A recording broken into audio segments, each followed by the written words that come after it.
பூமினா எது?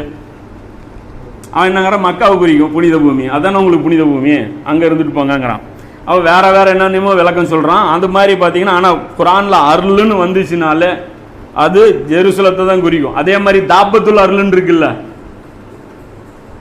பிராணி, பூமியிலிருந்து ஒரு பிராணி அப்படிங்கிறது, அதுவும் அங்கே தான் ஏதோ ஒரு குறிக்கும். அந்த மீனிங் கூட ஒரு பிராணியெல்லாம் வெளிப்படாது. அந்த ஒரு பிராணி வந்து நம்மகிட்ட பேசும் அப்படின்னு, தாப்பத்துல் அருள் அப்படின்னா அந்த அருளிலிருந்து ஒரு பிராணி வெளிப்படும் அப்படிங்கிறது அர்த்தம். அதுக்கு பல விளக்கங்கள் வந்து சொல்லப்படுது. பைபிளில் கூட அதுக்கு வேற ஒரு விளக்கம் இருக்கு. இது சொல்லிட்டு அல்ல சொல்றான், நிச்சயமாக பூமியினுடைய நல்லடியார்கள் தான் வாரிசாக அடைவார்கள் என்று எழுதியிருந்தோம். அடிபணியும் மக்களுக்கு நிச்சயமாக இதில் போதுமான விளக்கம் இருக்குதுங்க. நமக்கு சொல்றான், ஏன் உங்களுக்கு ஒரு விளக்கம் இருக்குது இல்ல, இதை வந்து நீங்க கவனமா பாத்துங்க அப்படிங்கிற, அதாவது தராதிங்க அப்படிங்கிறான். இதை சொல்லிட்டு அல்ல சொல்றான், இதுல இதே வந்து இவங்க என்ன பண்றாங்க, நபி ஸல்லல்லாஹு அலைஹி வஸல்லம் வரைக்கும் இந்த எக்ஸ்டென்ஷன் வந்து மறுபடியும் போகுது.